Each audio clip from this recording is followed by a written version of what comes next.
Hey guys, what's up? This is Kingelffe, and today I'm going to be giving you 5 tips and tricks on how to start building your base in Valheim. But before we get into the video, if you haven't already, make sure you hit that subscribe button down below. That way you get notified whenever I post new videos or go live on YouTube. Alright, so my first tip that I would give anyone is to pick a good location for your base, because there are a few criteria that I look for when I'm trying to find a place to settle. Number one is you want to try and find an area like this that is mostly cleared out and semi-flat already. That's just going to make things easier for you when you're building. Number two is you want to look for a black forest nearby, which is right here for me. It's kind of hard to see on the map, but trust me, it's there. So make sure you explore your island a little bit before you decide where to settle. Make sure there's a black forest nearby because you're going to need to go there quite often in early game to get copper and tin. And number three, and this is probably the most important reason for selecting your location, make sure you're near water, because as soon as you defeat the first boss and you go looking for the second boss, most times he's on another island, and so are swamps and deserts and all of the other biomes that you're going to need throughout the game. And to get there, you're going to need to sail.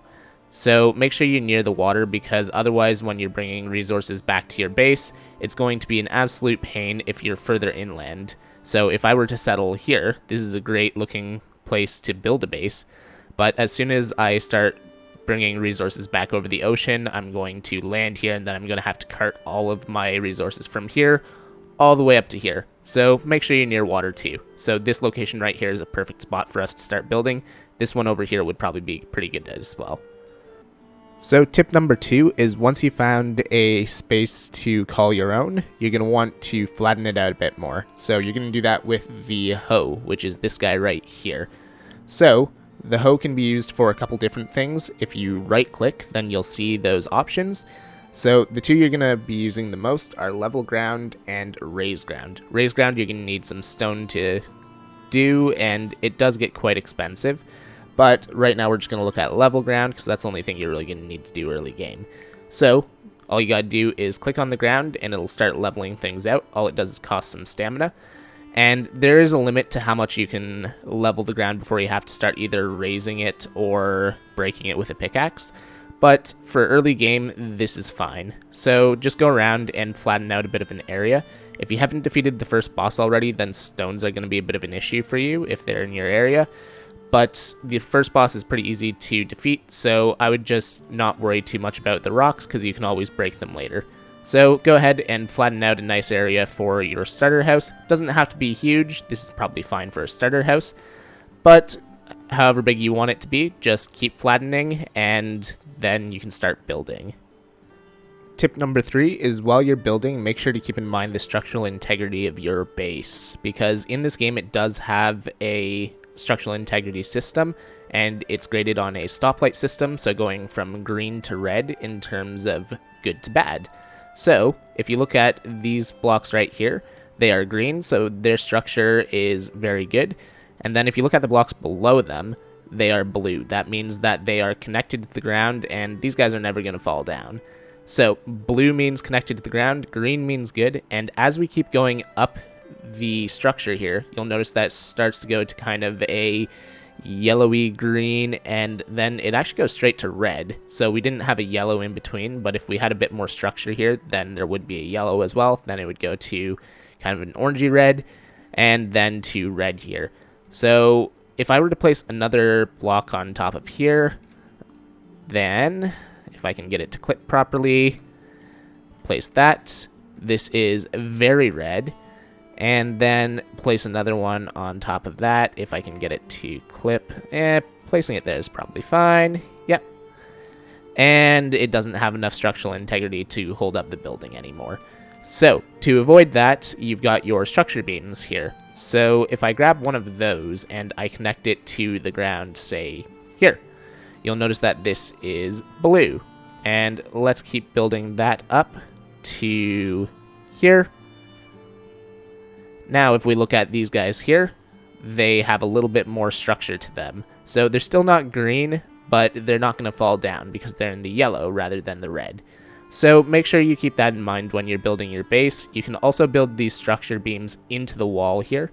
So that's what I like to do. So I'll have stuff like that, and then you can use your angled beams for the roof, and that will provide a lot more structure. Helps if I use the right one. There we go, and then just build those up. And now they're a little bit more structurally sound. So make sure you do that while you're building your base, and also maybe don't, make it a full lean-to.